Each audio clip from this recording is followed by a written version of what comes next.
All right, guys, as people pepper in, one of the most crucial components of energy management is also time management, and we want to use your time wisely. So just wanted to say thank you, everybody, for joining us. My name is Anita Pierre. I will be the moderator of today's discussion. I am a Senior Director of Account Management over at the Energy Project, and I've been with the company for 8 years now in a number of different capacities. But honestly, right now, I lead a number of our strategic partnerships. So I'm very excited to welcome today Norm and Damon, who will be leading the discussion as well. And before we get started with me introducing you to Norm and Damon, I wanted to share a little bit about the Energy Project. So basically, we are an organization that teaches individuals, leaders, and organizations how to manage their energy in order to build resilience and fuel sustainable high performance. So very often we hear from organizations, they're looking to increase the capacity of their people, they're looking to increase the engagement of their people, create more sustainable high performance and improve productivity. So our approach is a unique science-based approach that leverages elements of neurochemistry, psychology, and our human physiology, because we believe that when people prioritize their well-being and they implement proven strategies that help them to manage their energy, then they can not only access their full potential, but they could add more values as individual contributors, as leaders, and they could just honestly become more fulfilled in every aspect of their life. They're both personal and professional. So today, our conversation is going to be the first of a 3-part series around disrupting burnout. And today is mostly focused on self-awareness, right? Understanding what burnout is, what it looks like, what are the triggers that actually cause it. And so we have, like I mentioned earlier, Norm here, who is our Vice President of Organizational Consulting here at the Energy Project. He has facilitated a number of programs for our client organizations, Nestle, Albemarle, Pfizer, Merck, Boehringer Ingelheim, Facebook, a number, or I should say Meta now. But basically, Norm works with client organizations on a day-to-day basis to really assist their organizational transformation.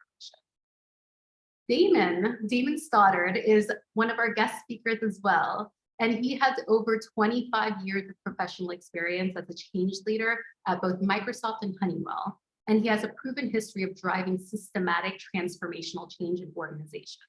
He's won numerous awards for his work, and most recently, he's helped to create the teaming model for Microsoft, where his thought leadership on psychological safety and thriving is basically enabling thousands of teams across Microsoft and more than 65,000 organizations globally to systematically improve by creating thriving team culture. So welcome, Norm, and welcome, Damon. Thank you. Great, wonderful. Well, just to get started, I mean, we hear burnout left and right across the board from every industry, every size organization that we work with, and it's become quite the buzzword. And I just kind of remember back to when burnout seemed to be this vague thing that people used to talk about. They didn't know exactly how to characterize it or how to approach it. And since 2019, the World Health Organization actually recognized it as a chronic syndrome of workplace stress that has been left unmanaged.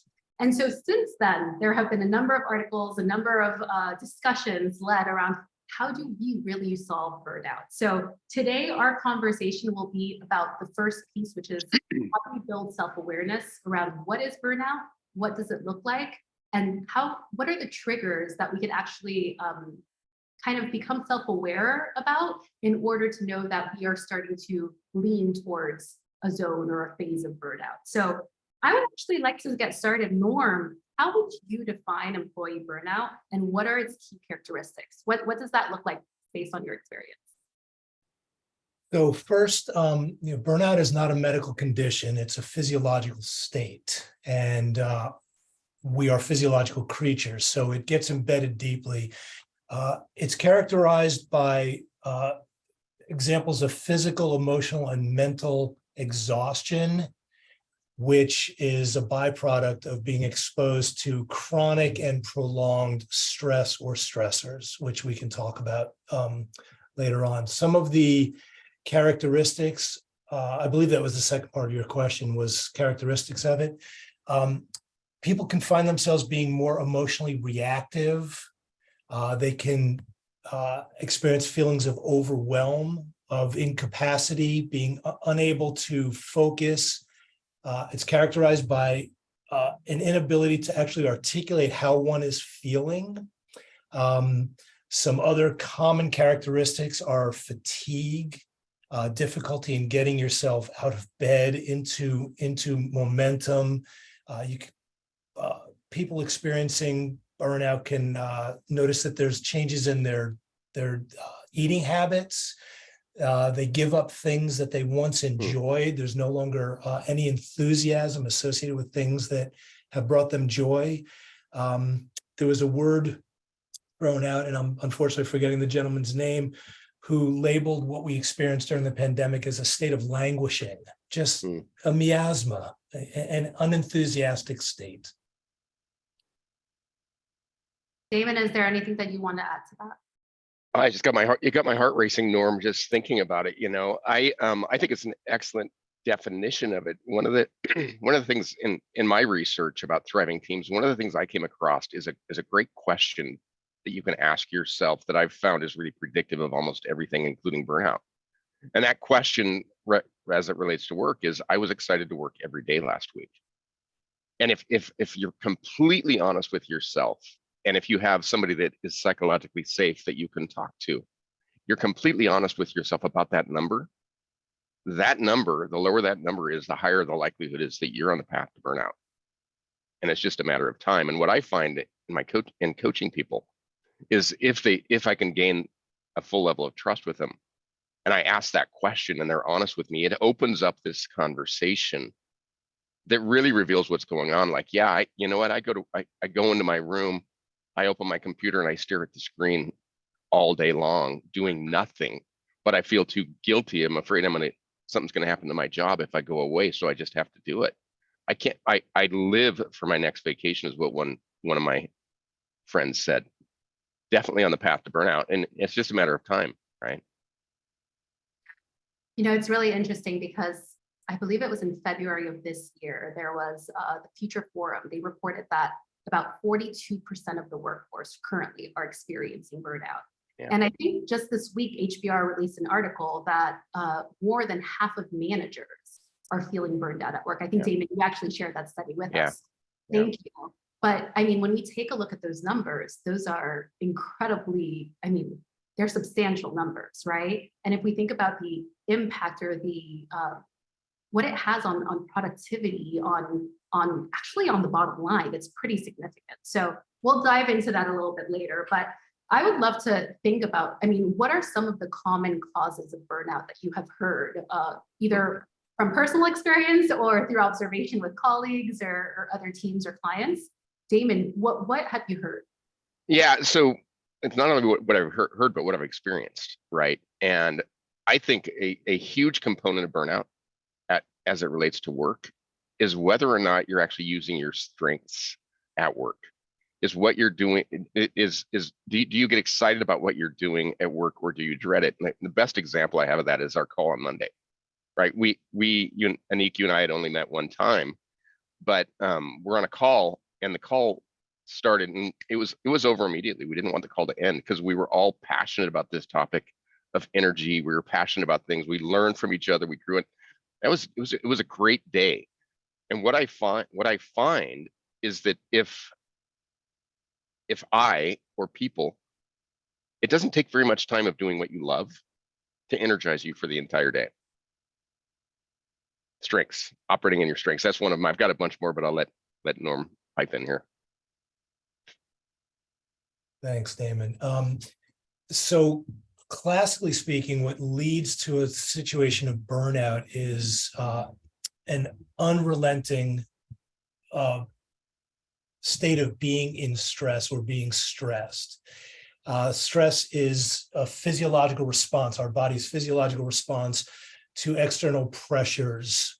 And stress is actually a good thing for human physiology. Stress is the only thing that actually allows our physiology to get stronger. We get smarter by taking on harder and harder problems when we stress our mental faculties. We get physically stronger when we put our muscles under demand and we have to resist or fight gravity as we move weights. So stress in and of itself is not the cause of burnout. It's the unregulated stress. It's the nonstop stress. We use the phrase, stress is not the enemy. The enemy is the absence of renewal, of taking that step away where stress is minimized or absent. The difficult thing is when we start down that path of being stressed or being in a stressful state, it will often initiate emotions in us. And sometimes those emotions become so overwhelming that we lack the capacity to step away from stress. So we move from, to Damon's point, sitting at the computer for 8 hours because I feel I have to, because if I don't, people will think badly of me. So there's no break there. Then when we do eventually end our day, we fall into the emotional state of self-judgment, of beating ourselves up over, why wasn't I effective today? Why can't I get beyond this? Why am I feeling this way? And it just becomes that downward spiral. So pressure leads to stress.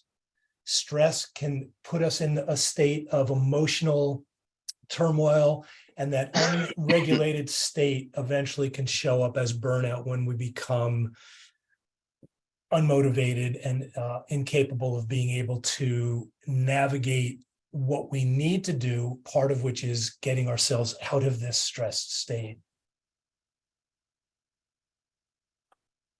Thank you. Thank you for that. And I'm actually curious, I would love to, kind of turn it around to the group, and perhaps in a little bit, let me see if I could actually launch this poll. We'd love to hear from you. Have you felt burned out in the past 6 to 12 months? Have you felt those emotions of burnout? Basically, based off of everything that Norm and Damon just described, can you say that at some point in the last 6 or 12 months, you felt some of those emotions? Wow.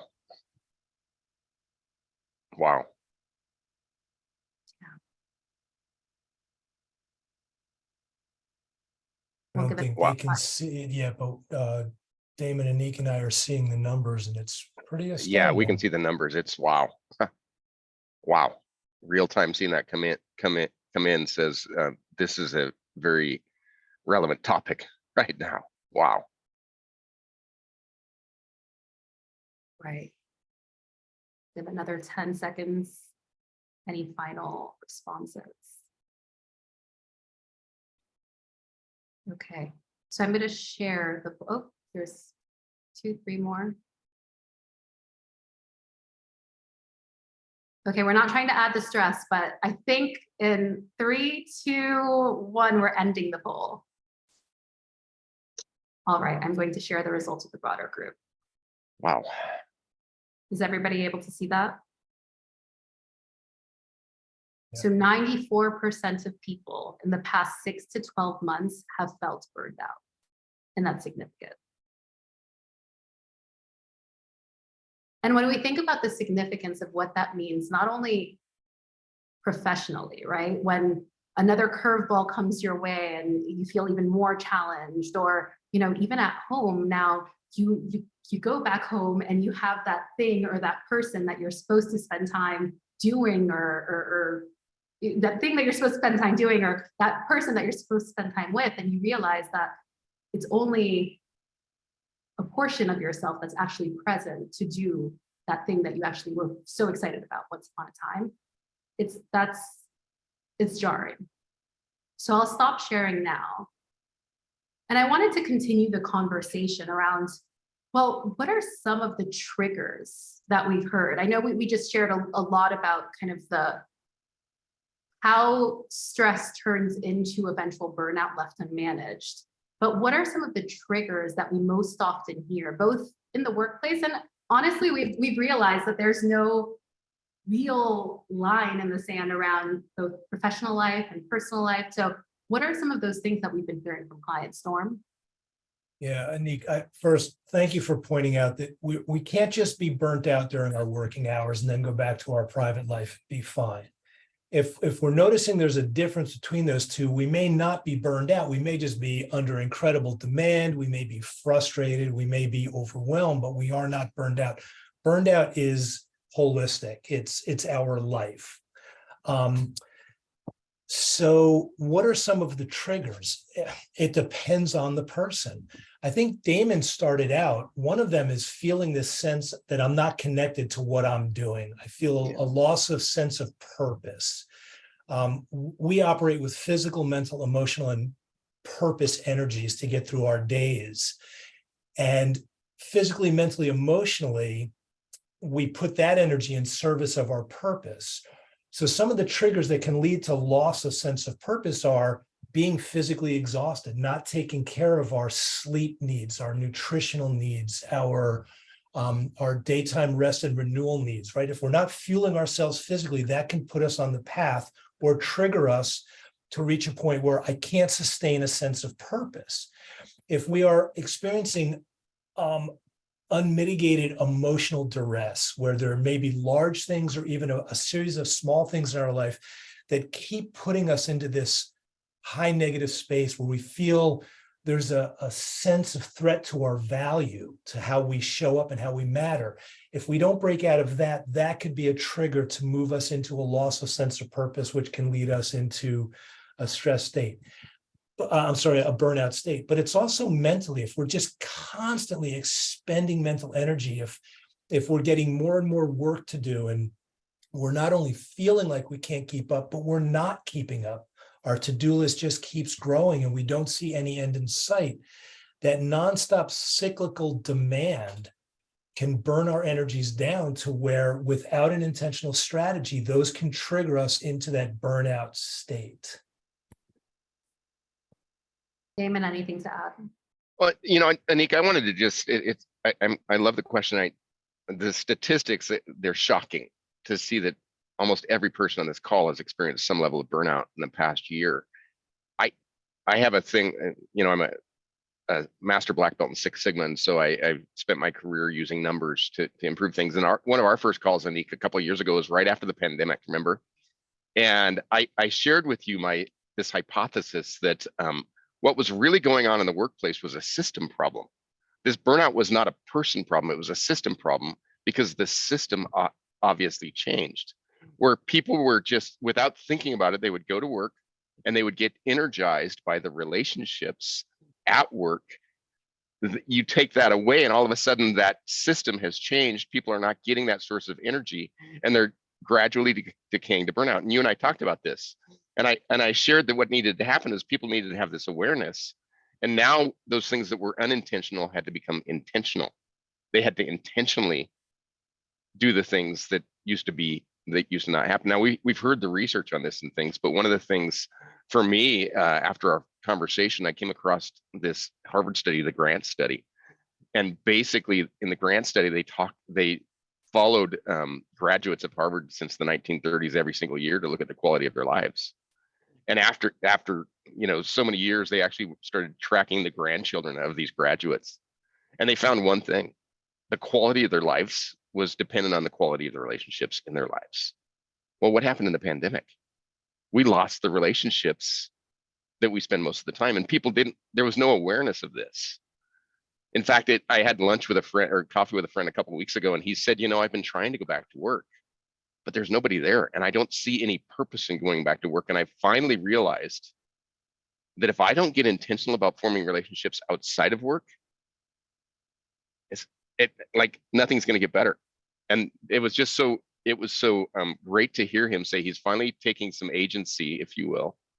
He's taking some ownership of the fact that he needs to be intentional to do these things to fuel him.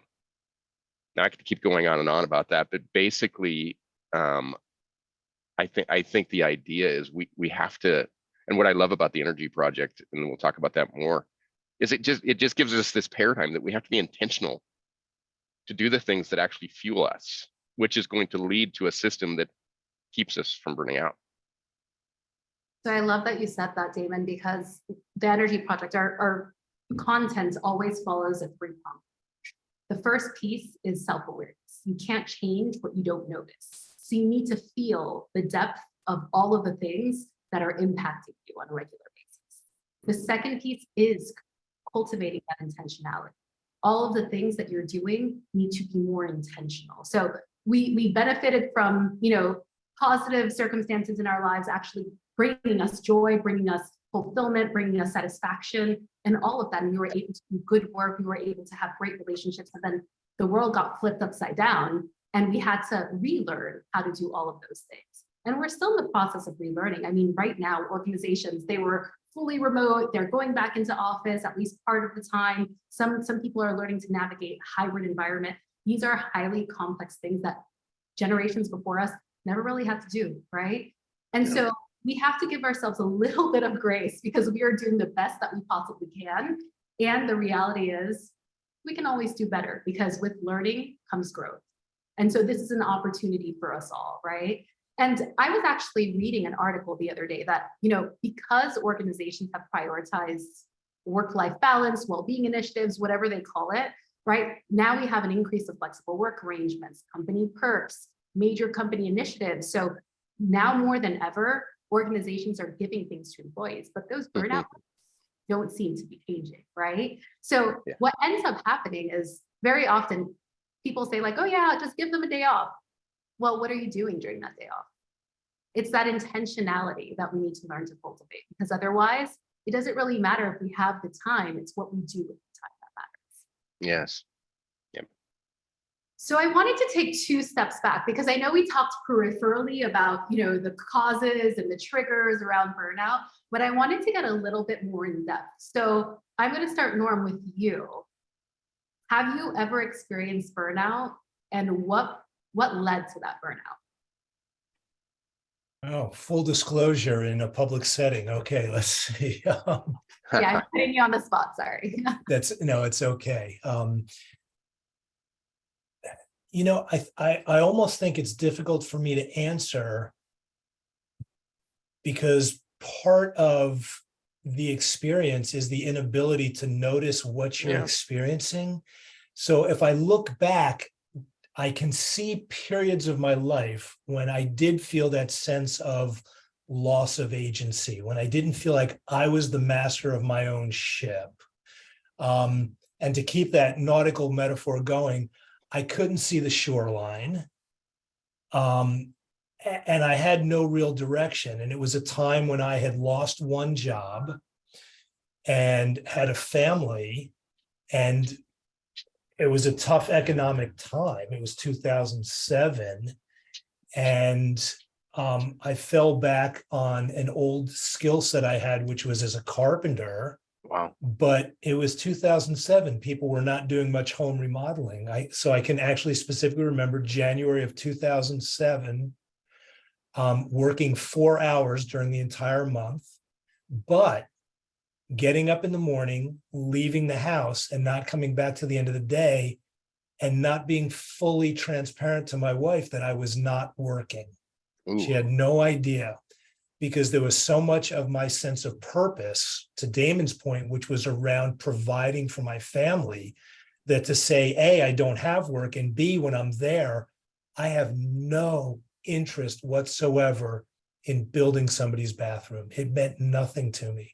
So this is actually the first time I've ever thought of it in these terms, Anik, and it was you prompting by asking, have I ever experienced it? But it was out of sight, out of mind. So I had no idea. I was just in survival mode. It's really interesting because when you talk about not wanting to be fully transparent with your wife, right? Or not want, there's an element of, I don't want to say shame, but there's an element of, this is not the way I'm supposed to be doing things, or this is not how I'm supposed to be feeling. And that internal tax, that internal churn that happens inside of our heads, that is depleting. That is an energy drainer, right? So when all of those things are already stacked against you in terms of challenges, but where you feel like you are not the master of your own ship, that's just one more thing that's continuously depleting you. And that's lending you more towards burnout than kind of getting out of it. So it's interesting that you mentioned that, because even though at some point you became self-aware, the idea that you had to hide it from your external setting also was one of the contributors at some point to your burnout. And Nick, that's an important point, that it's a self-fulfilling cycle, that's why it's so insidious. That's why it feels like it's so difficult to break out of, because our behaviors start to actually set the very stage to deepen our sense of burnout. which is why we need some external support. But you bring up a big point, when we feel this sense of inefficacy, we feel sense of guilt and shame and embarrassment and all of that. And that makes it even harder for us to say, hey, Damon, I need some support from our spouse, from our leader, whomever it may be. So it can get big, absolutely. And it puts us in this survival state where all we want to do is feel like we're not going to check out. So we take on these very reactive behaviors, like not being honest, right? That felt safer for me to lie or to hide than to just say what's going on. Yeah, so there's a lot there. Thanks for reinforcing that. And really quickly, before we kind of turn over to Damon, think of that poll that we just took. Yeah. Isn't it easier? I mean, I don't want to say isn't it easier, but there are so many of us feeling so many of the same things, right? So even from a social connection standpoint, from a helping each other, kind of a sense of community, us pulling each other out or sharing best practices. I mean, that is at the core of our work, right? The idea that we can be open in a safe space with each other and to share what we're going through, that's already half the battle. And so even though those, emotions of inefficacy, those emotions of shame, those emotions of guilt, I shouldn't be feeling the way I'm feeling because I am lucky, I'm grateful for all of the things I have, and yet I'm still feeling this way. That juxtaposition of emotions, it's valid. And so for people I think it's been so much of a taboo to say, I'm burned out, because if you say it to your manager, you're worried about them thinking, well, hey, you're not getting any work done. To your point, Damon, hey, I might get fired, right? Yeah. But the reality is, if we're able to acknowledge that you're still getting a lot done in this state, but what's possible if you were able to get more done? What's possible if you were able to pull yourself out of the state? Would you possibly be able to not only do better work, but enjoy the work that you're doing? Spend more time with your loved ones, but enjoy that time spent, right? It's all encompassing. So anyway, thank you so much, Norm. And Damon, I would love to ask you that same question. Yeah, that's a tough question. First of all, I just want to take a second, Norm, and thank you for your vulnerability and make just a quick point about that. 94% of the people on the call said they've struggled with some form of burnout. I wonder if they have somebody in their life where they feel safe enough to say, you know what, I'm really struggling, to talk about it. And I think your vulnerability and our vulnerability can open the door. I like to say that vulnerability opens the door to psychological safety. It makes it safe for other people to be real. And just in the conversation, it detoxifies some of that shame that we give ourselves, and it gives us on a path. And Anik, in terms of me, I think it's a continuum. I think there are times when I feel burned out. There's times that I don't, and it's up and it's down, which is why I try to be intentional about the things on a daily basis that keep me from being burned out. But when you asked the question, I thought, I don't know that you'd call it burnout, but when my life started changing, it was about 2007. I'm bipolar. And I remember it was the middle of winter in Seattle. And for those of you that haven't been in Seattle, it's kind of gray and dreary in Seattle. And I literally could not get off the couch to go to work. I was severely depressed. I could not get off the couch to go to work. And I called my friend, bawling my eyes out, and said, I can't go to work. I don't know what to do. And my wife's in the other room, and she doesn't know what to do. She doesn't know what to do, right? And fortunately, I had a friend, and I was able to pull through it. And at that time, I started getting on some medication. But that began, for me, that pain began a journey of discovery of what were I don't mean to be a geek, a Six Sigma geek, but I will. I'm a statistician. I started looking for the factors in my life that could keep me from going back to that place, because that place was so dark and so miserable, right? And fortunately, I came across the work of the Energy Project and this idea of manage your energy, not your time. And it began a journey in 2008 to keep me from going back in that place. And we can talk more about the details of that later if you want. But yeah, it's not fun when you're there, is it, Norm? It is. It's miserable. It's awful. and to not have anybody to talk to about it, wow, it's debilitating. It's debilitating is the word I would use. Amen. Thank you for sharing that. And at the end of the day, you being burned out at some point in your life didn't stop you from changing the lives of, thousands of teams at Microsoft and 65,000 organizations globally. I mean, at the end of the day, our potential is still there. And it's pulling ourselves out of that state. And part of that is on us, right? There is nothing that any organization, any external person to us can do that if we don't do for ourselves, it won't amount to much, right? So I really wanted to thank you for your vulnerability there. And I actually wanted to share another little personal anecdote for me. I mean, part of the reason that I ended up at the Energy Project is because, I'm a project manager by trade, but I actually started off my career in events at the United Nations, and I ended up working for a design and full service production firm. And that required long hours, managing teams of 100-person production staff in order to bring something to life in 6 hours, be on your feet for the next 14 hours, Wow. and take it all down as if it never existed, right? And when you do that back to back to back to back, then you start realizing the physical toll it has on you, the emotional toll of, well, you know what, I'm on the clock and I have to give it my all during this time period, or it's my loss. It's my loss, it's the greater whole's loss. And especially when you're working for, organizations that have such strong purpose, purpose energy, you want to give it your all for them. You want to make it happen for them. And part of that, compassion fatigue, yes. Physical fatigue, yes. And then sometimes you start thinking about, well, hey, that job down the street, at the fast food chain where you're just punching 3 or 4 numbers and not to say that that's 100% valid work, but you start to rethink your life, right? What other options are there for me? Even though I love this, I can't give any more of it, right? I can't give more of myself to it. And that's when you start to think about, well, what needs to be true for you, right? A lot of people, I'm not sure if that applies to many people on this call right now, but we hear of a lot of people who have been on the road traveling. And when you're traveling, everything is outside of your realm of control, right? So from flights being on time to having to sit, I think, Norm, you were sitting on the tarmac for a number of hours the other day, right? Without leaving. And so all of those things are depleting. Once you get somewhere, I believe you were in Denver earlier this year, Norm, and there was nothing but, kind of fast food around us. And it's like, what do you do? Because if you're not fueling your body in the right ways, it's really, really hard to manage those. And so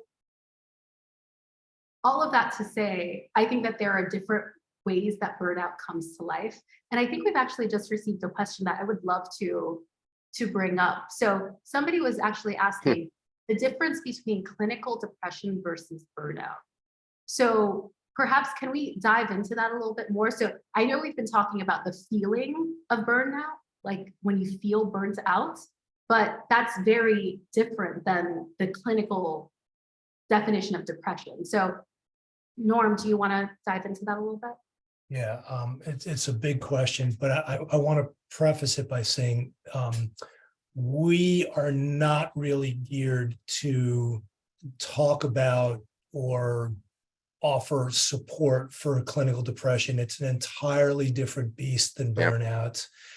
Clinical depression moves into a realm that is a medical condition, needs professionals who can navigate through that. So while I want to honor that there is definitely a difference between clinical depression and burnout, we really need to stay focused on burnout. If you are experiencing something like that, please seek help immediately. Don't delay. Go to your doctor and just say, I think I'm experiencing this. To Damon's point earlier, the more transparent you can be, the more information you can give with somebody who you're seeking help from, the better off you're going to be. So please don't let us be a source of that kind of assistance for you. Yeah. Really important. So Thanks for bringing that up. And vulnerability is really important when you think you've crossed a line into something that is completely unmanageable. I want to just say one thing to something that Anik mentioned twice. She used the phrase, pull yourself out of that state. And she did say that you can't necessarily depend on somebody else. The nice thing about burnout is we can get ourselves to a place of personal agency where we can help ourselves. And there's also ways we need external help. We need both.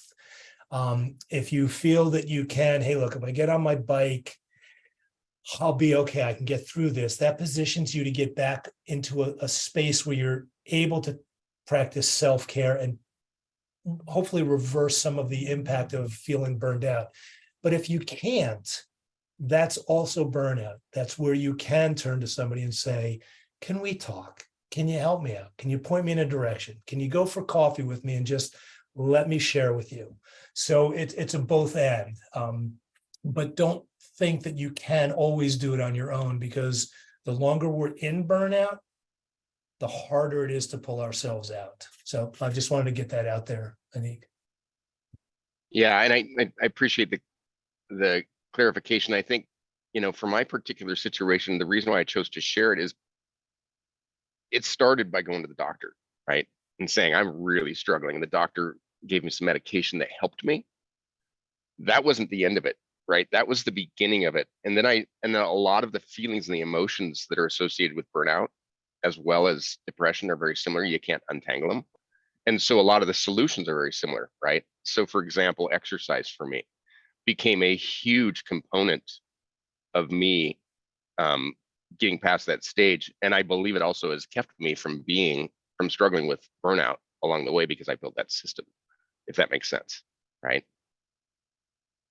It's what I'm trying to say is there's so many components to it that sometimes it's hard to untangle which is which. And the solutions, fortunately, the paradigm of the energy project of refueling can benefit us in all arenas. So I think just so far in our conversation, we've just highlighted the importance of that self-awareness piece before you can reach out to somebody, before you can, go speak to a doctor and get, kind of analyzed and assessed. And before you can do any of those things, you have to have the opportunity to check in with yourself first and cultivate that self-awareness that will allow you to take the necessary steps forward.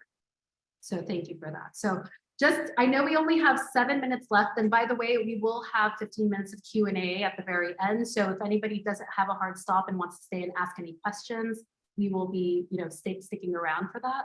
But really quickly, I actually wanted to turn to you, Damon, and what do you feel is the significance of addressing employee burnout in the workplace? So where should organizations kind of take responsibility for some of this in their policies, in their practices, just in terms of their priorities, right? So every organization sets priorities, their strategy at the very beginning of the year. What is the significance of addressing employee burnout?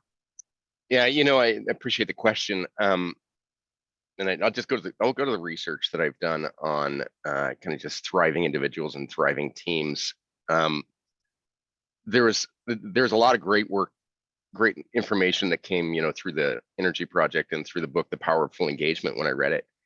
But as I did more research, I came across one piece of research that was just fascinating on sort of energy and the impact of an energized employee. And that is that and in the extreme of energized is sort of inspired at work, right? I call it this continuum of engagement. And the extreme is inspired. Inspired employee can accomplish 2.25 times more than a satisfied employee. Plain and simple. Microsoft recently came out with a study where they looked at engagement, and they looked at companies that were the most engaged and the least engaged. And there was a dramatic difference in business performance from those companies that were the most engaged versus the least engaged, right? Understanding this idea of energy and helping put policy in place to intentionally help employees manage their energy can have a huge impact on the bottom line, but it also has a huge impact on the overall employee wellness. Now, all that being said, I think a huge component of that is the knowledge of the leaders and just the paradigm of the leaders about how to help enable themselves. 50% of managers are burned out, right? Help themselves manage their energy so that they can help their employees manage their energy. Norm, anything to add? I think one of the biggest things we're seeing is organizations right now being open about the concept of burnout, using language, making it normal, or normalizing rather, the fact that people are experiencing something profound and unprecedented in professional history, this continual push towards more and more burnout. So I think that's the biggest thing they can do, is acknowledge it. It exists. We recognize our people are struggling with this. The other thing that I would encourage is for organizations to take ownership of their part of the triggers of burnout. Say, listen, we know we're expecting a lot of you. We know the demands are outpacing your ability to keep up. Let us help you, because we can't change the demands. But to Damon's point, perhaps we can change some of the cultural infrastructure that allows people to take 2 weeks of vacation disconnected, where there's no expectation. There's actually an expectation that they will not have emails in their inbox when they come back. It's a radical shift that organizations can take, but it's all about allowing their people to get that renewal, that missing piece of the performance puzzle. Remember, stress is not the enemy. The enemy is the absence of renewal. So there's a fundamental shift organizations can begin to take that will slowly unwind. It doesn't mean it's going to change and everybody's going to be skipping to work every day, but it means there's going to be some opportunities for moving into a healthier state, because there's a difference between being overwhelmed by a lot of work to do and being on the path to burned out. There's nothing wrong with an organization expecting high results with a lot of work. That's okay, as long as they're countering that with, and we're going to make sure you have the opportunity to take care of yourself. Not the organization's responsibility, but they can set the stage to make it possible. And Norm, to your point, kind of the work that we do, that the Energy Project does, it's not only, yes, you should have the time to disconnect, but we don't want people living for that vacation, right? So it's what are the things that you are doing on a regular day-to-day basis that is helping to fuel you in order for you to be able to meet those demands? Because it's a little bit of a chicken before the egg situation, right? Or the egg before the chicken, who knows, right? So the idea is, if you're not taking care of yourself, when that additional project, kind of comes on board, or you hear that an employee is leaving for whatever reason, and now it's going to be more on your workload, it feels like you are slowly kind of finding yourself underwater. Versus if you are fueling yourself, it's that one additional challenge. It actually opens you up to be able to share your thoughts, right? That openness amongst you kind of employee and manager and kind of superior leader. We want to have those open lines of communication to say, this is how I'm feeling and how can I get that support? And that's what a lot of our client organizations are currently doing. They're saying, we know the demands are not going to stop. On the contrary, we actually don't want them to stop, because they equate growth, the growth of our businesses. Growth. I mean, these businesses that we work with, we're proud to work with, right? And it's for a reason. It's because they're doing great things in the world. They're revolutionizing the way that supply chain is actually managing their demands, and they're revolutionizing. I mean, the innovation that has come out of so many of our client organizations, we're proud to work with them. We don't want them to stop growing. What we want to do is enable their people to be able to not only meet their demands, potentially even exceed what they even think is possible, but then also go back home and feel fulfilled in their lives. And I think that is really like kind of the clicker moment for a lot of people to say, well, I want to lead, I want my legacy as a leader to be me bringing that to my organization and to thousands of people that I can personally impact. And so I want to take a pause right there, because I know we're a little bit actually over time. But just, well, first of all, thank you everybody for joining today's panel discussion. We were really, really excited to have you. There will be 2 other parts to this 3-part series. The first one, and I'm using my notes, is I believe on July 11th. The second is on July 19th. So feel free to join. We would love to have you there again. And if you are interested in learning a little bit more about how we can help either you or your organization with our content, I've actually in the chat box just dropped a link. It's a contact us link. So feel free to reach out to us and we would love to hear from you. So we'll stay on the line. If ever anybody has any questions, you can feel free to pop it into the chat or, you know, go on camera, get off mute and ask us any questions that you may have. But once again, thank you.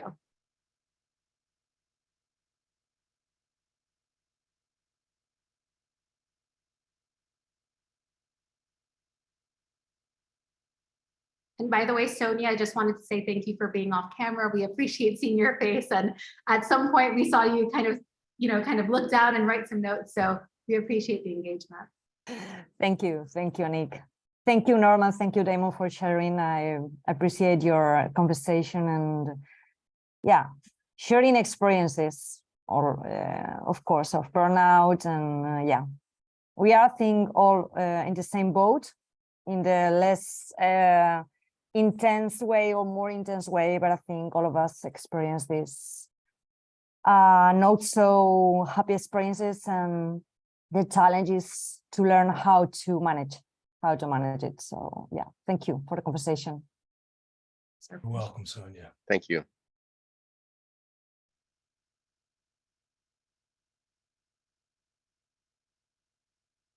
Anything else? Anybody else? Any thoughts, any questions, any challenges? We're very open to challenges because if you have a challenge, chances are somebody else in the group has a challenge. So feel free to share any of those thoughts with us. I have a question. Oh, I'm sorry. Yeah. Sorry, go ahead. No. You first. Okay, thank you. I have a question. So would you all feel that is there a difference in how like millennials and baby boomers pursue, feel about burnouts and such kind of situation versus Gen Zs who are more recent into the workspace and probably more active, like in certain kinds of roles? Would you say that there is a difference in how they perceive it? And then as a follow-up question, would you say that there is a difference in how a company should address their concerns versus how they would address a millennial's concerns or a boomer's concern versus how they deal with Gen Z in this situation? Thank you for your question. I have some thoughts, but Norm, Damon, feel free to chime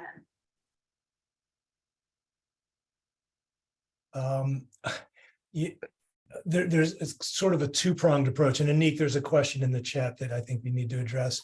One is burnout is a physiological state, so regardless of the generation, regardless of the culture, it's going to show up the same way. So in some ways, it's going to be similar.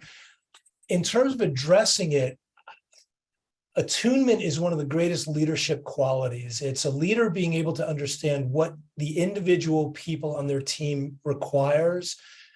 So I don't have any research, and I'll allow Damon to respond to that because I think he's more involved in research about the differences. I'm sure the stressors for somebody from a boomer generation are going to be different than a stressor for a Gen Z or a millennial. So it might be, what are the individual needs of the person to avoid or mitigate the stresses in their life? I want to shut my computer down at 5 o'clock and not look at it until 8 o'clock the next morning. But I know people of other generations that actually prefer to work in the nighttime, sitting on their couch, watching TV and doing work. So different styles. And that was a very terrible response. So I'm going to turn it over to Damon to pull my butt out of the fire on this one. I wish I could, Norm. I actually don't know. I can share with you just the thoughts that come to the top of my head, which is the first one is if I go back in time to when I was just getting out of college and starting to work, this going to the workplace was so formative.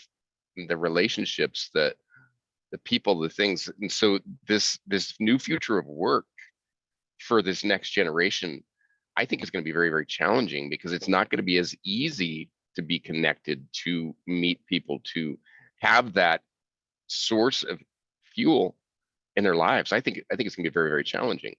And the second thing, just kind of a random thing, but you'd mentioned, Anik, earlier about policy, and it didn't occur to me until Norm said it, but I think I didn't have work on my phone for the longest period of time because I couldn't turn it off.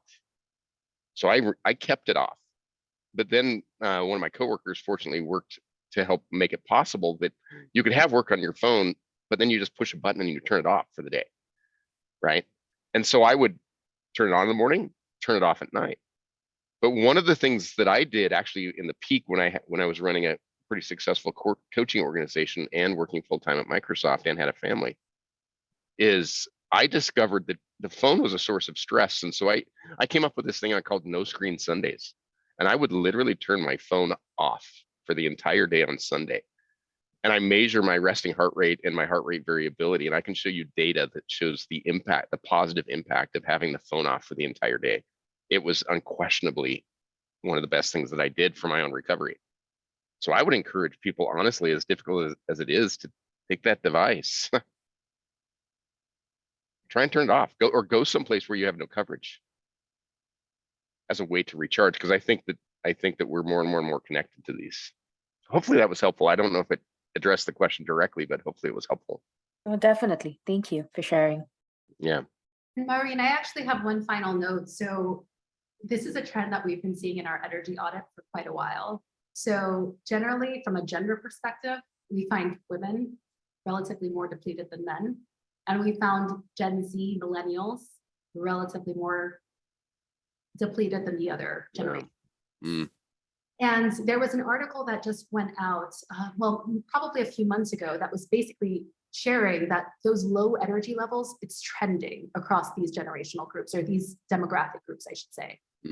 And what we've noticed is Gen Z and millennials, I mean, right now we're in a world where, you know, we turn on the news and we hear massive layoffs going on at X organization and massive transformation going on at X organization.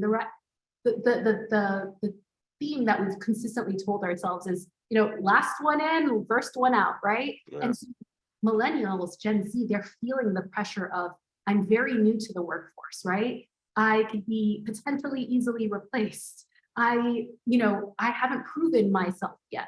I have a number of different life circumstances that I'm navigating, whether it's living on my own first, right?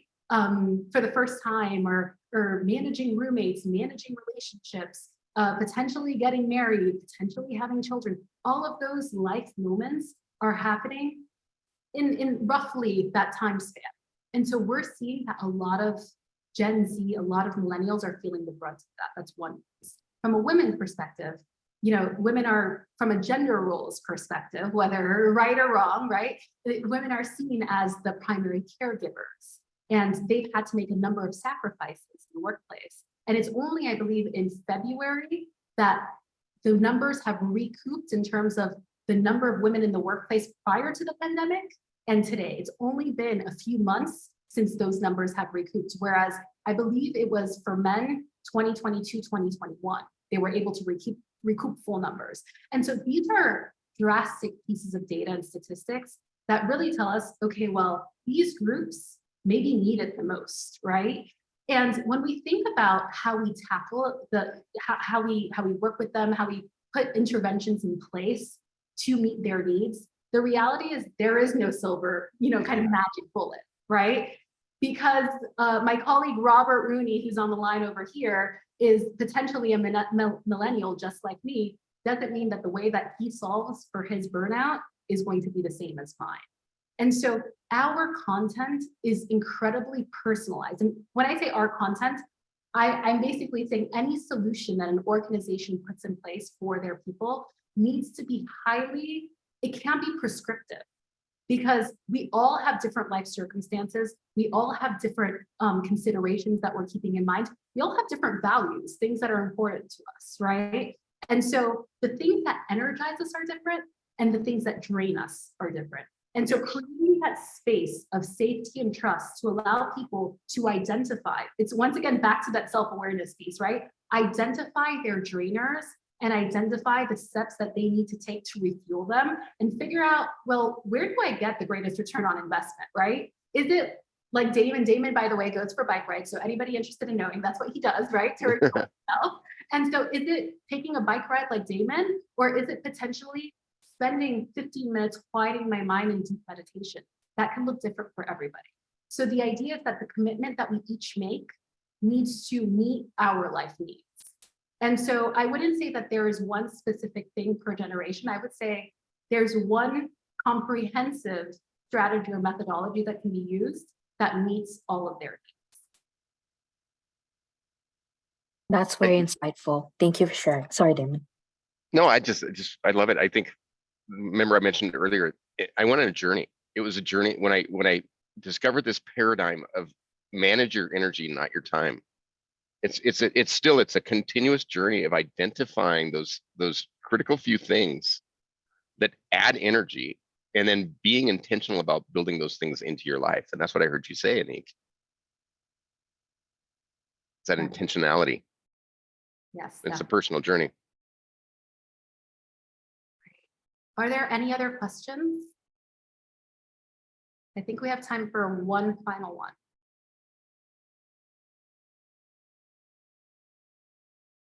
I have a question. I just wanted to know, how do you perceive, or how do you perceive the pulse of the companies right now, if they are really willing to invest on the health of their employees? So which could be the current situation of board of directors in this sense, in which area they are more willing to invest, like more in the physical health, or mental health, emotional health? So because we are living like in a really, really chaotic moment. And I think also the fact that companies have to be also going through the digitalization of many of the processes as well is adding much more pressure to employees, like more things to learn, more capacities to be open, no, in regards to learning and to sharing and collaborating in new ways. So what is your perception of companies right now in really investing but to be aligned with their values, not just like, okay, I'm going to do 1 week health, 1 week health in the whole year, and then we don't do anything, because this is very common. No, I cannot really understand that those actions are not really aligned with strong values, corporate values. So how do you see the pulse, and in regards of your experience? Sonia, I think in terms of where are they willing to spend, I think there's this general movement toward just overall well-being. You know, we advocate for all 4 dimensions of energy being nourished intentionally, because that fills us in all ways. And I think organizations are seeing that as the well-being or wellness kind of construct. You highlighted it. Some companies are starting out simply because this is something that they recognize, we need to do this because people need to hear that we're doing some well-being or wellness programming. But honestly, what we see is if we're getting called in sort of as a check the box, it's not long before they realize, oh, no. This is important, right? They see the impact. They're listening to their clients. Marquis, my colleague in yellow over there, was part of a session where one of the participants said, she's a senior leader, said openly, vulnerably to her teammates, you know, every day I feel like crawling in the corner into a fetal position. Yeah. And the leadership heard that. And they're recognizing that we cannot just give this lip service, that we really have to make a push. I would say after 13 years of doing this work, I'm finally seeing where more and more organizations are recognizing this isn't a nice thing. This isn't an employee perk. This is a critical thing that the workplace has to provide because they're demanding so much of people. Any of my colleagues, I'd be open to hearing from you as well on that.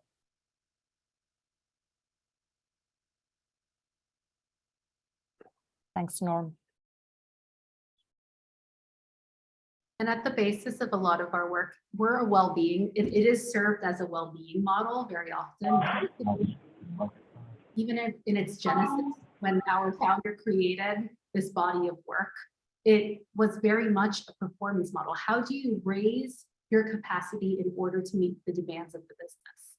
And so when we're talking about, I love that you mentioned, Sonia, the digitalization of a lot of the processes, a lot of the systems within organizations nowadays.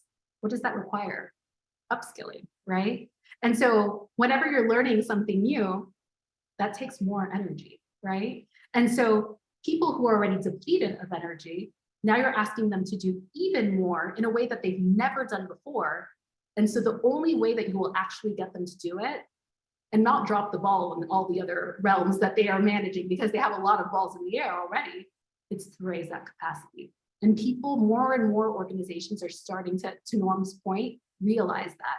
And I love the question that you said, you know, are they more comfortable in physical, emotional? Are they really prioritizing all aspects of it?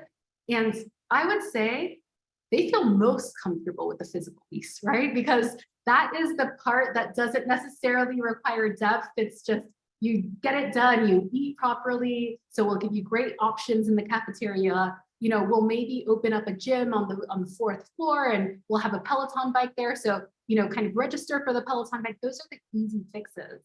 But the reality is that if you're not managing those other three dimensions, then you will eventually feel it as an organization. And to Norm's point, once again, more and more organizations are starting to realize without that holistic approach, doing those things won't actually meet the need. Yeah, thank you, Anik. I agree. Completely. Thank you so much, Sonia.